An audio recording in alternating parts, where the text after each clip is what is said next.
Hello student, कैसे हो आप लोग। आई होप आप लोग अच्छे होंगे और आप लोगों की प्रिपरेशन बहुत ही अच्छे से चल रही होगी। तो मैं एक बार फिर से आप लोगों के लिए एक न्यू वीडियो के साथ आ गया हूं और आज के इस वीडियो में हम लोग सीखेंगे how to draw the graph of any quadratic function. मतलब कि सर, अगर कोई क्वाड्रेटिक फंक्शन दिया हुआ है, उस क्वाड्रेटिक फंक्शन के ग्राफ को हम कैसे ड्रॉ करेंगे।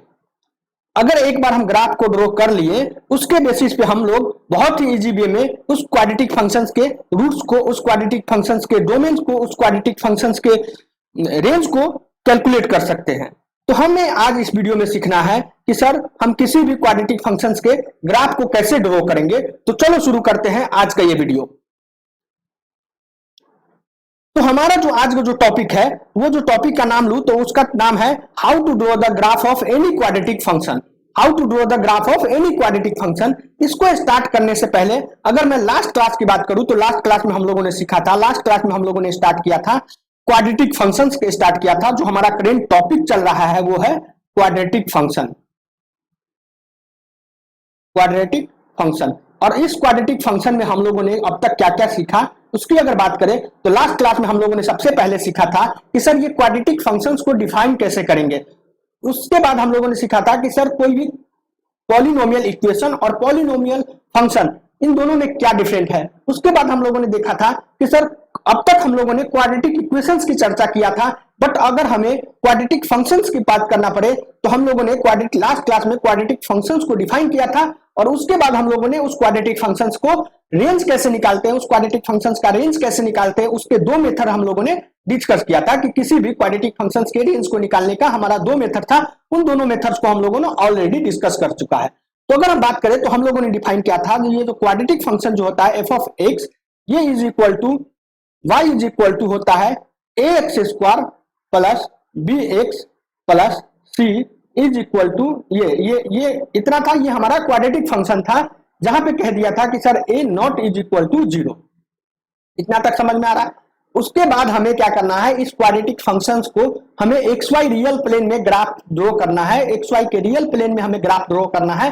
तो कहने का मतलब ये जो क्वाड्रेटिक इक्वेशन जो दिया हुआ है, ये क्वाड्रेटिक जो अलजेब्रिक एक्सप्रेशन जो दिया हुआ है A x square plus B X plus C, ये क्या है, ये बेसिकली क्या है, ये एक रियल होना चाहिए। ये रियल होगा तभी हम इसको रियल जो प्लेन है एक्स वाई का जो रियल प्लेन है उस पे ड्रॉ कर पाएंगे। कैसे ड्रॉ कर पाएंगे उसको हम आगे सीखेंगे, बट ये बात आता है कि इसको हम कब ड्रॉ कर पाएंगे, जब ये रियल होगा। रियल होगा तभी हम रियल प्लेन पे ड्रॉ कर पाएंगे। तो रियल होने के लिए कोई भी क्वाड्रेटिक इक्वेशंस को रियल होने के लिए क्या होना चाहिए, उसके कोफिशिएंट्स को रियल होना चाहिए। A b c belongs to real and x also belongs to real. इतना हम लोगों ने सीखा कि हम क्या करने जा रहे हैं कि सर ये क्वाड्रेटिक फंक्शन दिया हुआ है, उस क्वाड्रेटिक फंक्शंस को हम रियल एक्स वाई प्लेन पे हम क्या करेंगे, ड्रॉ करेंगे इसका ग्राफ को।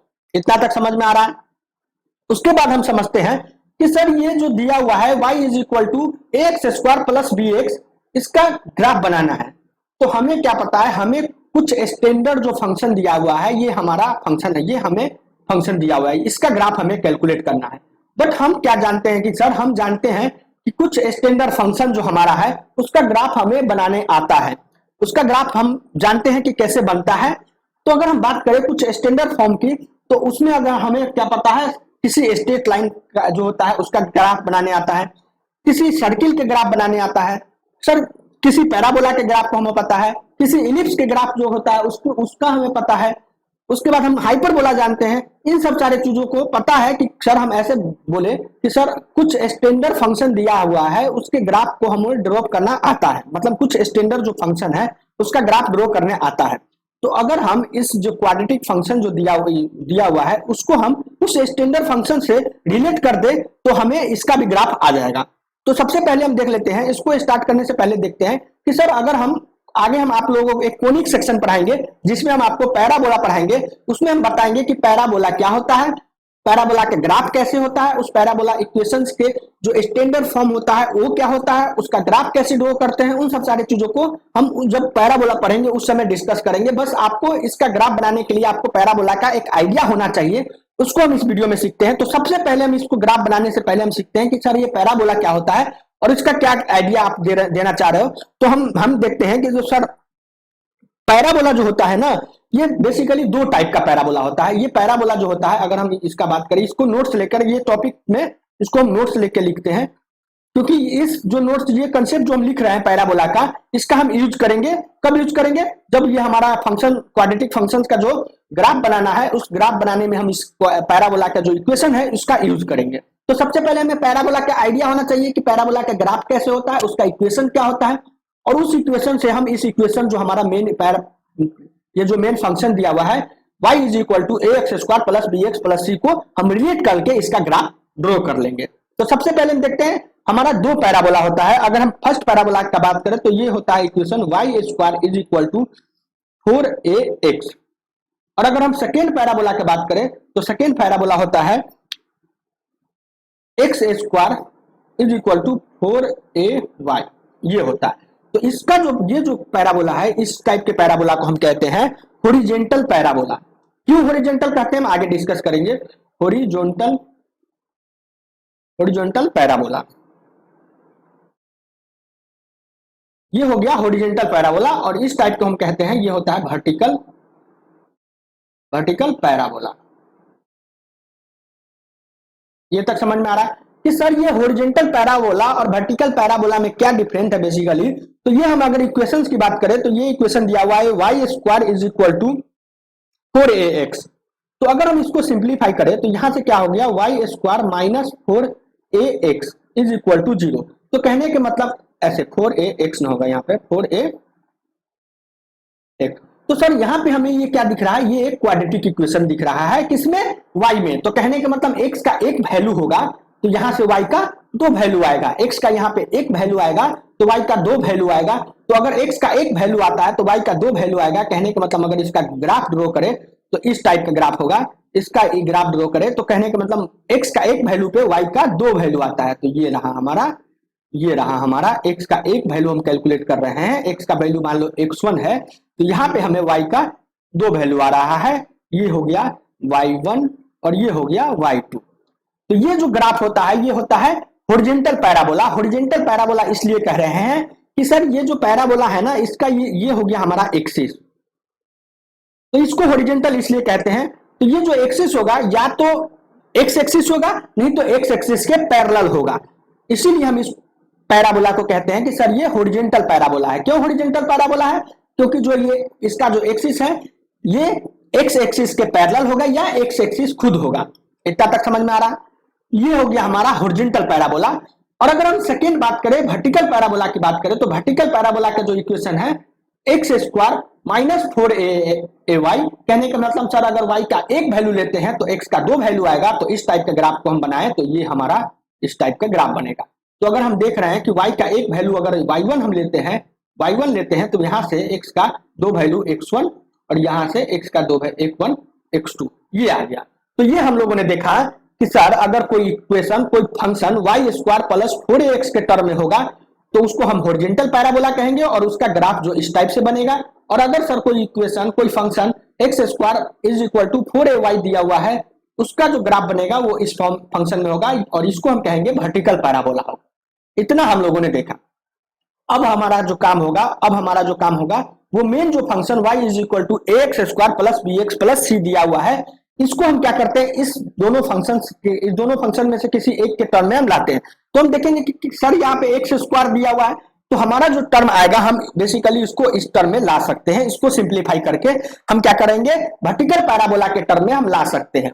तो हम देखते हैं कि ये जो हमारा y is equal to ax square plus bx plus c दिया हुआ है, इसको हमारा जो काम होगा, ये वर्टिकल पैराबोला के जो स्टैंडर्ड फॉर्म है, क्या है standard form, x square is equal to 4ay, इसके टर्म में अगर हम ला देते हैं तो हम कह सकते हैं जो हमारा इसका ग्राफ होगा सब इसी टाइप के होगा, इस टाइप का हमारा ग्राफ बनेगा। तो सबसे पहला काम क्या हो गया अब हमारा जो काम होगा कि सर हमारा जो ये दिया हुआ है y is equal to ax square plus bx plus c, इसको हमें क्या करना है, x square is equal to 4ay यानी वर्टिकल पैराबोला के स्टैंडर्ड फॉर्म में हमें लाना होगा। तो हम देखते हैं हमारा जो फंक्शन दिया हुआ है वो क्या है, हमारा जो फंक्शन है y is equal to, y ऐसे लिखो, y इज इक्वल टू, हमारा जो फंक्शन है y is equal to ax square plus bx plus c, जहां पे कह दिया हमने कि a not is equal to 0 and a b c belongs to real, और x also belongs to real, इतना हम लोगों ने कह दिया। क्योंकि हम अभी एक्स वाई रियल प्लेन पे हमें ग्राफ बनाना पड़ेगा, तो ये जो होना चाहिए A x square plus B X plus C, ये भी रियल होना चाहिए। और इसको रियल होने के लिए हमें क्या करना पड़ेगा, कोफिशिएंट को रियल होना पड़ेगा, और एक्स जो हमारा वेरिएबल है उसको भी रियल पर होना पड़ेगा। तो अगर हम इसको सिंप्लीफाई करें तो हम इसको लिख सकते हैं y इज इक्वल टू ए को कॉमन ले लिया, और यहां से हमें क्या आएगा X square plus B divided by A plus X plus C divided by A. हम सिंपली क्या किए हैं, ए को कॉमन ले लिए इस पूरे इक्वेशन से। उसके बाद अगर हम इसको सिंप्लीफाई करें तो y इज इक्वल टू हो जाएगा ए इंटू इसको हम x square plus b upon a x plus B divided by 2a का whole square minus b divided by 2a का होल स्क्वायर। एक बार b डिवाइडेड बाई 2a और एक बार b डिवाइडेड बाई 2a को प्लस किया और b डिवाइडेड बाई 2a को minus के होल स्क्वायर को माइनस किया, और ये हमारा c डिवाइडेड बाई a जो का टर्म है, इतना कर लिया।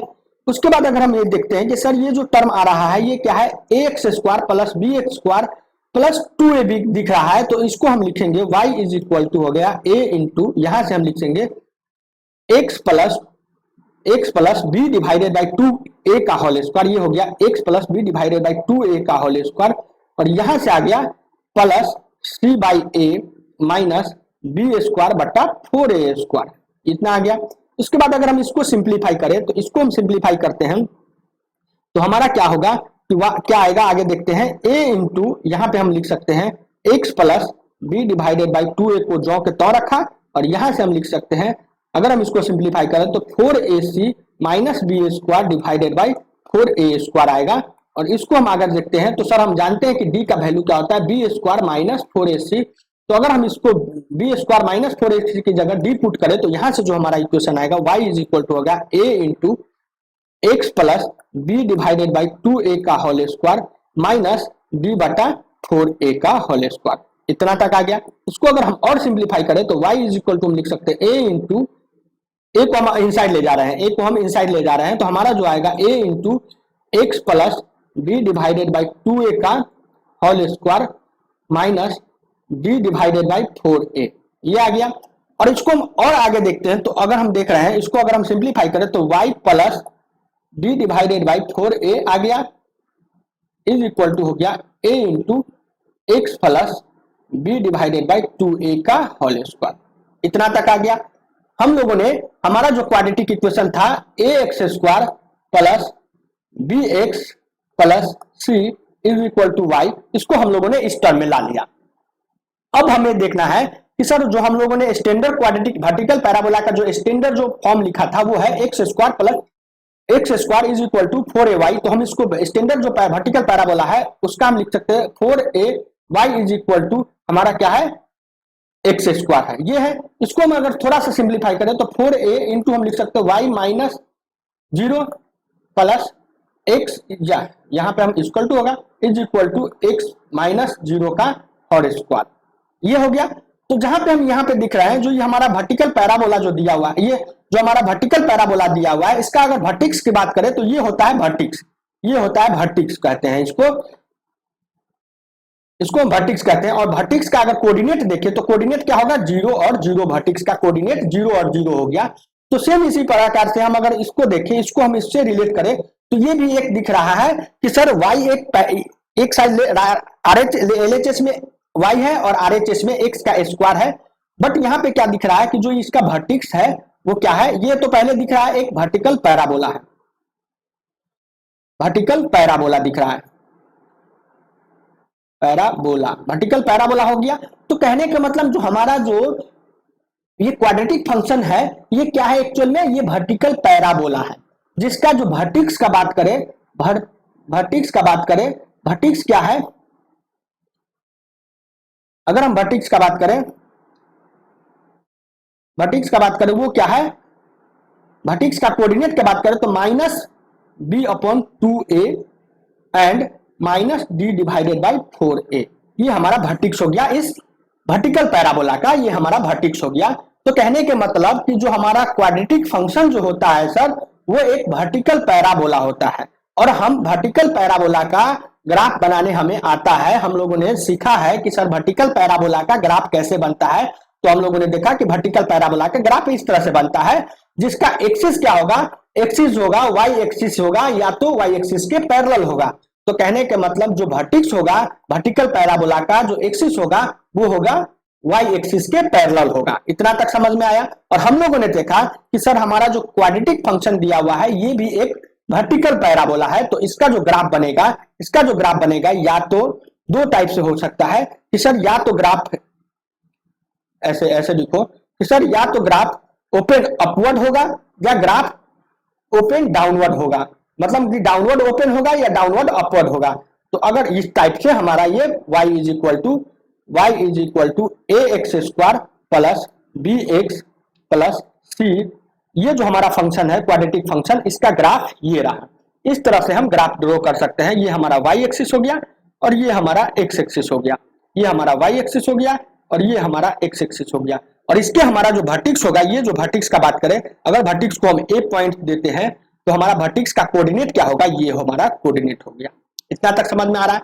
तो अब तक हम लोगों ने इस वीडियो में सीखा कि सर ये हमारा जो क्वाड्रेटिक फंक्शन जो दिया हुआ है ये क्या है, quadratic function A x square plus B X plus C क्या है, एक्चुअल में ये वर्टिकल पैराबोला है। ये वर्टिकल पैराबोला है जिसका जो सेंटर, जिसका वर्टिक्स क्या है minus B upon 2a into और minus D divided by 4a, ये हो गया एक्स कोऑर्डिनेट और ये हो गया वाई कोऑर्डिनेट। तो वर्टिक्स जो है उसका कोऑर्डिनेट क्या है minus B upon 2a and minus d upon 4a। ये हमारा पैराबोला जो वर्टिकल पैराबोला जो बना, ये जो हमारा क्वाड्रेटिक फंक्शन जो है ये एक वर्टिकल पैराबोला है और इसका ये ग्राफ हो गया।